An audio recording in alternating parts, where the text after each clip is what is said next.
শিল্পী তো দেশেরই অংশ, দেশও শিল্পীর অংশ। শিল্পী তো আর বাইরে না। এক সমুদ্র ভালোবাসা ওনারা আমাকে দিয়েছেন, তার প্রতিদান তো আমাকে দিতে হবে। আমাকে 3 সমুদ্র মিনিমাম তো দিতেই হবে। টিভিতে দেখলে যে বলে বলে ওই যে মামুর বেটা, আপনার সাথে কখনো হয়েছে এরকম বাস্তবে?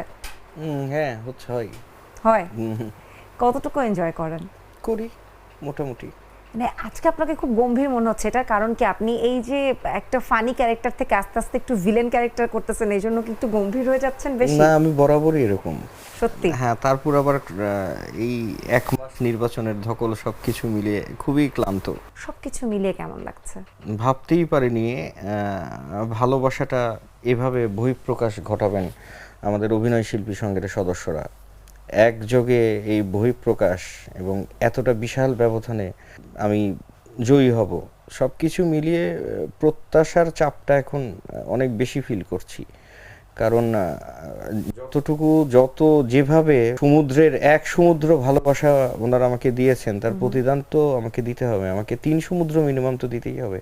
এই যে আপনি নতুন করে দায়িত্ব নিলেন না, আপনার কাছে কি মনে হয় যে কোন চেঞ্জগুলো আপনি করতে চান? না, এক অর্থে আমি একটু ভিন্ন মত পোষণ করব। কারণ আমাদের অগ্রজরা যারা অভিনয় শিল্পী সংঘের প্রথম থেকেই ছিলেন, প্রতিটি কমিটি এবং বিগত কমিটি যেখানে আমিও ছিলাম, তার আগের কমিটি সেখানে আমিও ছিলাম, তো তাদের জায়গা থেকে তারা অনেক বেশি কাজ করেছেন, অনেক ভালো কাজ করেছেন। আমাদের তারপরেও কিছু কাজ থাকে না, যেটা হচ্ছে সময়ের অভাবে, রাজনৈতিক পরিস্থিতি সব কিছু মিলিয়ে কিছু কাজ ইনকমপ্লিট থেকে যায়।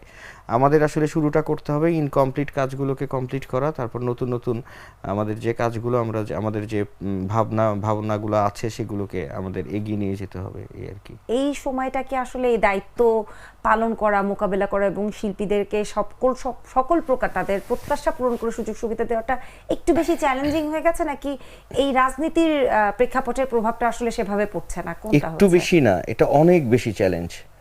শিল্পী তো দেশেরই অংশ, দেশও শিল্পীর অংশ। শিল্পী তো আর বাইরে না। সবকিছু মিলিয়ে 2025 টু 2028 পর্যন্ত এই কমিটির মেয়াদ। সবকিছু মিলিয়ে আমি মনে করি এই সময়টা দেশের সবকিছু মানে অনেকগুলো ভাঙা গড়া, অনেকগুলো চেঞ্জেস বা অনেক কিছু আসতে পারে। দেশের জন্য এটা একটা ক্রুশিয়াল সময়। তো দেশের রাজনৈতিক, অর্থনৈতিক এবং আর্থসামাজিক পরিবেশ যে এই চেঞ্জেসগুলো হচ্ছে, এটার সঙ্গে রান করে আমাদের সমান তালে শিল্পী সমিতিকে, অভিনয় শিল্পী সংঘকে এগিয়ে নিয়ে যেতে হবে। শুধু অভিনয় শিল্পী সংঘ তো একটা সংগঠন না, একটি 1400 শিল্পী মানে অভিনেতার হচ্ছে নিঃশ্বাস, এই নিঃশ্বাসকে এগুলোর সাথে করে এগিয়ে নিয়ে যেতে হবে। এটা খুবই চ্যালেঞ্জিং।